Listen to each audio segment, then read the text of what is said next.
माझ्यासोबत अत्यंत प्रतिभावंत गायक संगीतकार विशाल ददलानी आहे. त्यांच्याकडून खरं तर जाणून घेऊया की मराठी गाणं हे त्याच्यासाठी एक वेगळ्या पद्धतीचा माहोल क्रिएट करणार आहे. अर्थात बालक पालक असेल, त्यानंतरचा येणारा टाइमपास असेल, तर पैसाच पैसा, वेगळ्या अर्थानं त्याचा एक साऊंडमध्ये, त्या नादमध्ये, त्या ध्वनीमधला एक वेगळा प्रवाह त्या दोघांनी निर्माण केला आणि आता मराठी सिनेमात तो आवाज पुन्हा एकदा नव्याने घुमतोय. जाणून घ्या विशाल जी, एक तो पैसाच पैसा का कनेक्शन सिर्फ मटेरियलिस्टिक नहीं है. मेरे साथ तो इनफैक्ट मेरे साथ तो मटेरियलिस्टिक बिल्कुल नहीं है. मेरे लिए बहुत इंपॉर्टेंट फिल्म है और घर की फिल्म है. ये जो नाम आपको पोस्टर पे दिख रहा है, शिव विलास चौरसिया, ये विलास मेरे बहुत अच्छे दोस्त हैं और फिल्म इंडस्ट्री के बहुत जाने माने टेक्नीशियन हैं, मेकअप आर्टिस्ट हैं. और जब भी आप मुझे टीवी पे देखते हैं तो ये चेहरा थोड़ा सा, अगर आपको मतलब आपका खाना रुकता नहीं है, वो विलास की वजह से ऐसा है. बच्चे रोते नहीं है तो विलास की वजह से ऐसा है. पर आपका एक किस तरह से ये गाना गाने के लिए आपने बहुत जद्दोजहद की, क्योंकि उसकी मिक्सिंग यशराज में करवाई, बाद में बहुत आपने उसके लिए बहुत एफर्ट्स लिए, ऐसे हमने सुने. एफर्ट यार, अब दोस्ती में कोई कुछ करता है तो अच्छा करना चाहिए ना. तो विलास के साथ काम करना एक बार तो पहली बार मेरे लिए बहुत खुशी की बात है. दूसरा, सोहम जो है, जो म्यूज़िक डायरेक्टर हैं, जब आए रिकॉर्ड करने, पहली बार मुलाकात हुई थी हमारी, तो बहुत अच्छे, होनहार और सिंसियर लगे मुझे. गाना भी बहुत अच्छा बना है. तो ऐसे गाने को जितनी मदद कर सकें और जितना मतलब उसको इम्प्रूव कर सकें, करना चाहिए. तो एक हमारे दोस्त हैं विजय दयाल, जो यशराज के इंजीनियर हैं, तो मैंने उनसे बात की और कहा कि हो सके तो आप मिक्स कर लीजिए, तो उन्होंने किया. और कैसा लगा आपको वर्ड्स और ये, क्योंकि हालांकि आपने टाइम पास में भी गाया है, बालक पालक में भी गाया है, पर रवि के साथ एक रिश्ता है, पर इधर भी एक अनोखा रिश्ता आप इससे जुड़ रहे जी. मेरे लिए एक तो ये जो गाना है, ये मुझे लगा कि बम्बई के बारे में, मुंबई के बारे में है. तो ये मेरा शहर है, मेरा घर है, मेरी कर्मभूमि है. मैं बहुत दिल जान से चाहता हूँ इंडिया को, महाराष्ट्र को, मुंबई को, जो भी मिला है यहीं से मिला है. तो फ़र्ज़ बनता है कि जितना प्यार हम वापस दे सकें, दें. तो एक तो हमारा मराठी इंडस्ट्री में आना भी इसी वजह से हुआ. रवि जाधव जो हैं हमारे बहुत अच्छे दोस्त हैं, तो वो हमारे जो बेस प्लेयर हैं, पपल, जो पेंटाग्राम के बेस प्लेयर हैं, वो उनके साथ में कॉलेज में थे. तो उन्होंने मैंने इनफैक्ट रवि को कहा कि यार मराठी फिल्म में हमको म्यूज़िक करना है. तो तब हमने जाके बालक पालक में म्यूज़िक दिया था. क्योंकि आई फील कि जब कोई हिंदी फिल्मों में, बॉलीवुड में थोड़ा बहुत अगर जाना पहचाना हो जाता है, तो उनका नाम लगने से थोड़ी सी एक एडिशन होती है कि एक कूल फैक्टर आ जाता है.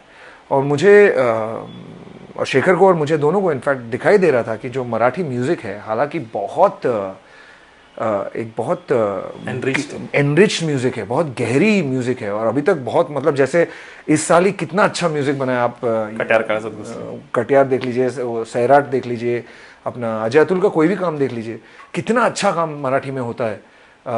और लेकिन ये इससे यंग जनरेशन जो है थोड़ी सी दूर हटती दिखाई दे रही थी. तो ऐसा लगा कि इम्पोर्टेंट है कि मुंबईकर होने के नाते और महाराष्ट्र होने के नाते हम लोग थोड़ा सा अगर उसको बढ़ावा दे सकें हमारे प्रेजेंस से, तो देना चाहिए. तो ये एक बात. इस फिल्म का चक्कर ये है कि एक तो विलास बहुत अच्छा दोस्त मेरा, दूसरी जो स्क्रिप्ट है बहुत बहुत अच्छी है, पैसा पैसा की, और तीसरा जो सोहम जो है वो एक रॉकर है. तो मेरी भी मतलब क्या बोलते हैं, जो परवरिश जो है बॉम्बे के रॉक सीन में हुई है. सो मतलब एक भाईचारा भी है. गाना भी बहुत, मतलब अगर आप मेरे गाने सुने, आप वाऊ वाऊ सुने, तो एक आइटम सॉन्ग टाइप का है. कल्ला सुने तो बहुत चीखना चिल्लाना वाला, वो हालांकि हमने ही बनाया. लेकिन ये जो है एक ऑल्टरनेटिव रॉक स्पेस का गाना है, जो इनफैक्ट मेरे लिए एक होम जॉनर है, और मुझे ये गाने को अक्सर मिलता नहीं. तो बहुत खुशी हुई मुझे गाना सुन के. और मैं मतलब मैंने तो बोला कि यार गाना तो मैं ही गाऊंगा अभी. पर दूसरों के लिए गाना, बाकायदा आप एक बतौर म्यूजिक डायरेक्टर होने के बाद वो बहुत अहमियत देके किस तरह से, और एक रीजनल फिल्म के लिए गाना. यार फिल्म कोई रीजनल नहीं होती, फिल्म होती है. अभी कोई फ्रेंच फिल्म के लिए मुझे गाने को कहे तो सब लोग बोलेंगे कि बहुत बड़ी बात है. तो मराठी फ्रेंच से तो कम नहीं है, ज़्यादा ही है मेरे लिए. क्या तो फिल्म रीजनल नहीं होती. स्टोरी एक स्टोरी होती है, और ह्यूमन होते हैं. तो ह्यूमन इंटरेस्ट की जो स्टोरी होती है, जो असली स्टोरी होती है, वो दिल को छूती है. लैंग्वेज का कोई ये नहीं है, बैरियर नहीं है. तो जैसे संगीत को बिल्कुल. अच्छी फिल्म होनी चाहिए, अच्छा गाना होना चाहिए, लोग सुनेंगे, लोग देखेंगे, ऐसा है मेरा बिलीफ तो ये है। पर बहुत पहले यानी मराठी में भावगीत सुगम संगीत ऐसा एक है, पर हालांकि आप रॉकर हो, पर ये ऐसे कभी सुना है या मराठी में? शेखर की वजह से मैंने बहुत सुना है, हृदयनाथ जी के कॉम्पोजिशंस, बहुत सारे सिंगर्स, श्रीनिवास काळे साहब, श्रीधर फड़के, बिल्कुल बिल्कुल, और ये जो अपना, सॉरी मैं नाम भूल रहा हूँ, सुरेश वाडकर साहब। सुरेश वाडकर साहब तो मतलब हिंदी मराठी दोनों में सुना है। लता जी, आशा जी, कितना गाया उन्होंने मराठी में, और मतलब उषा ताई ने कितना गाया है।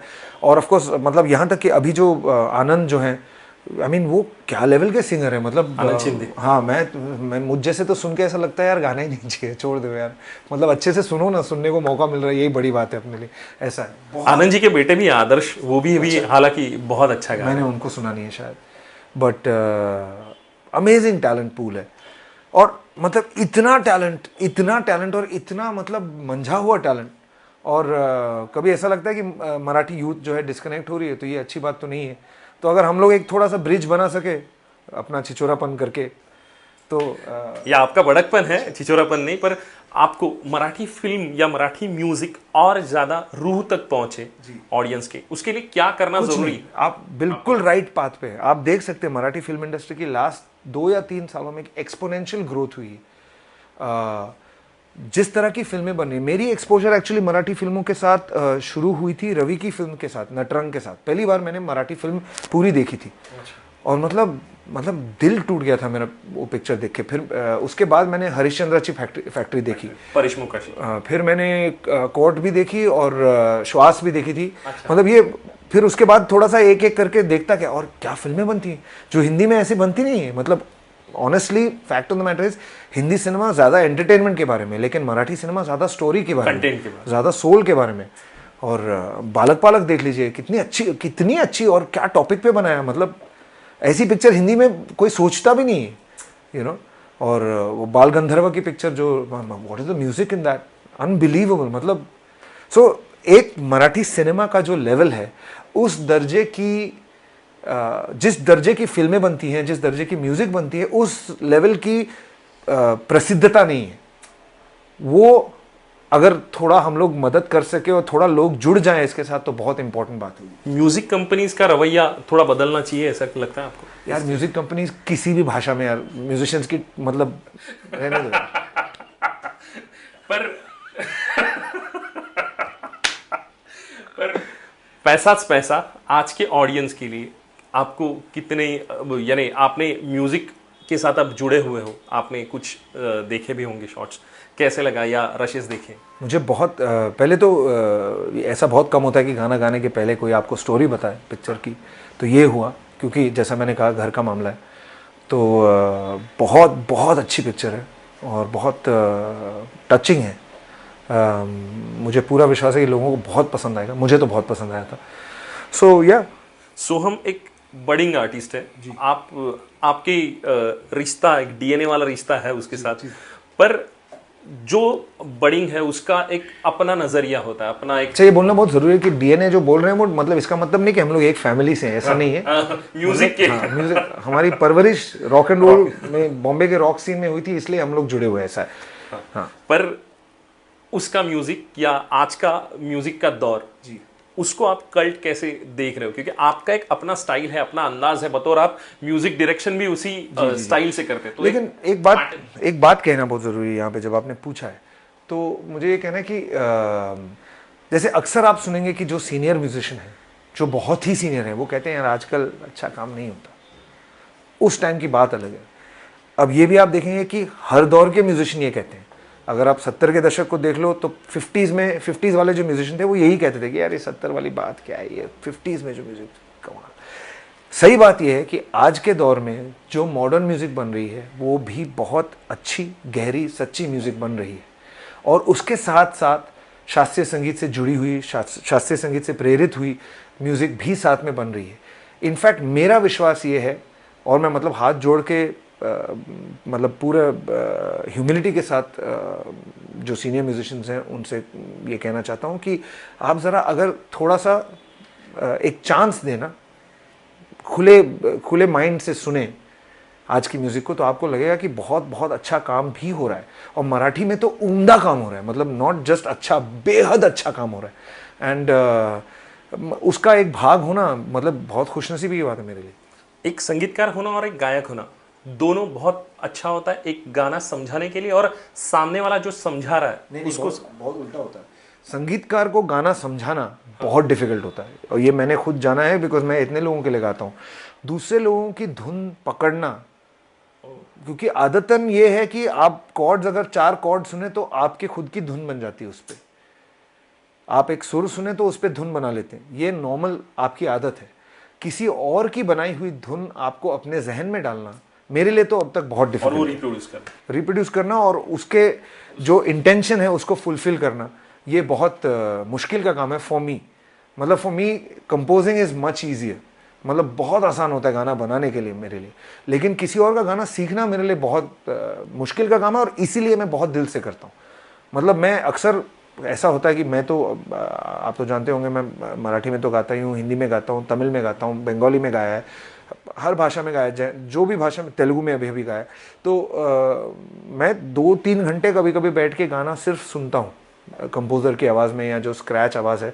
धुन एक बार जहन में पूरी तरह से आ गई, मतलब फिर से रेफरेंस को सुनने की ज़रूरत नहीं है। उसके बाद फिर रिकॉर्डिंग तक बात पहुँचे, चाहे वो लफ्ज़ हो, चाहे वो धुन हो, हर चीज़ जहन में पूरा बसा के फिर रिकॉर्ड करना चाहिए मेरे लिए।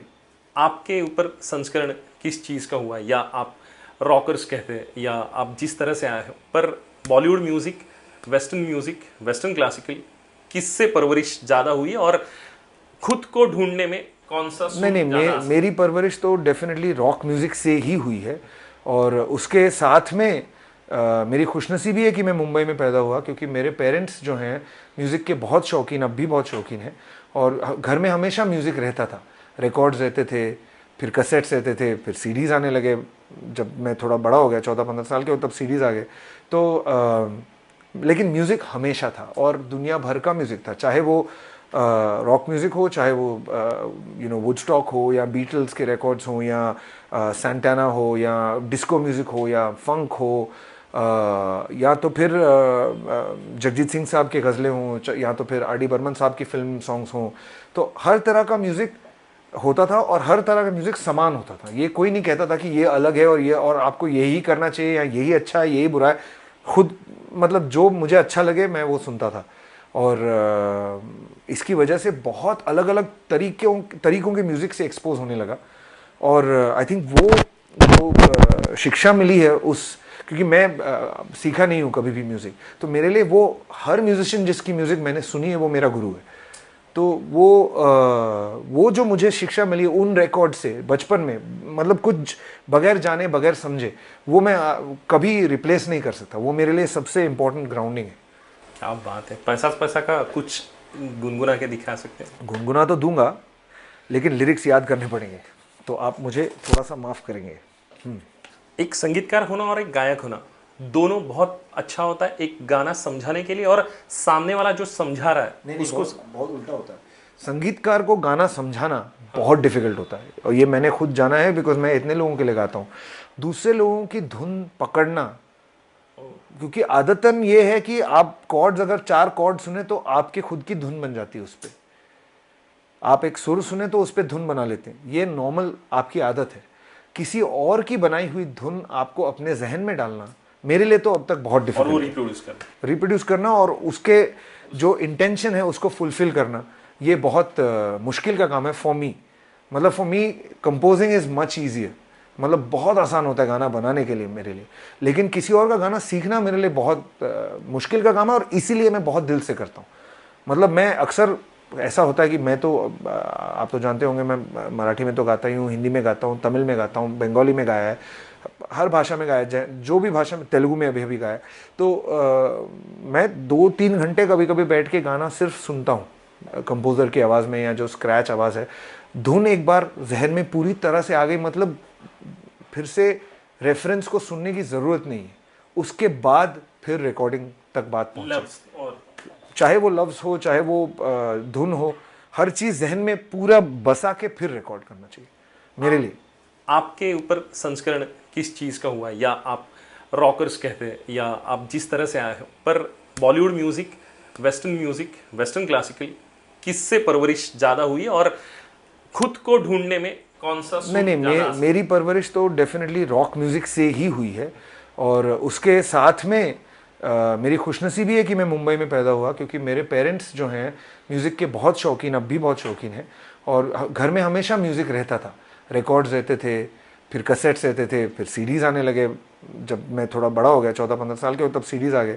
तो लेकिन म्यूज़िक हमेशा था, और दुनिया भर का म्यूज़िक था, चाहे वो रॉक म्यूज़िक हो, चाहे वो वुडस्टॉक हो, या बीटल्स के रिकॉर्ड्स हो, या सैंटाना हो, या डिस्को म्यूज़िक हो, या फंक हो, या तो फिर जगजीत सिंह साहब के गज़लें हों, या तो फिर आर डी बर्मन साहब की फिल्म सॉन्ग्स हों।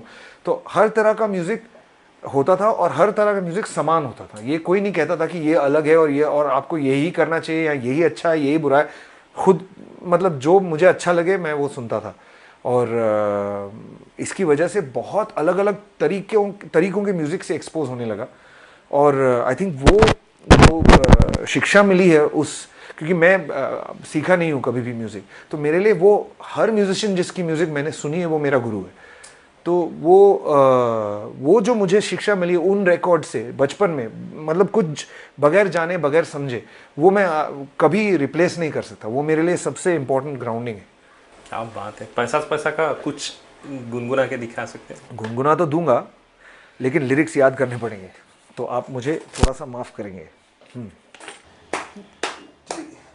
तनी मनी कानी जोडी ऐकलेले पाहिलेले, आकाशात समुद्रात दडलेले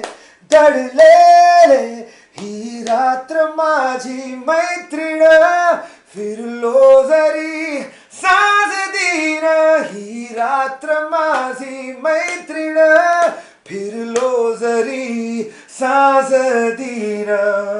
क्या बात है, क्या बात है। और नाइट लाईफ और वो सब कनेक्शन एक साथ में दिखाई देता है हमें। मला खूप वर्षांपूर्वी, यानी बहुत साल पहले नंदू भेंडे साहब थे, जिन्होंने 3 पैसा तमाशा, 3 पैनी ओपेरा मराठी में किया था। तब मराठी रॉक उन्होंने इंट्रोड्यूस किया था। हालांकि पीएल देशपांडे साहब, पुल देशपांडे साहब बहुत ही जाने माने राइटर और परफॉर्मर्स, बताने की जरूरत नहीं।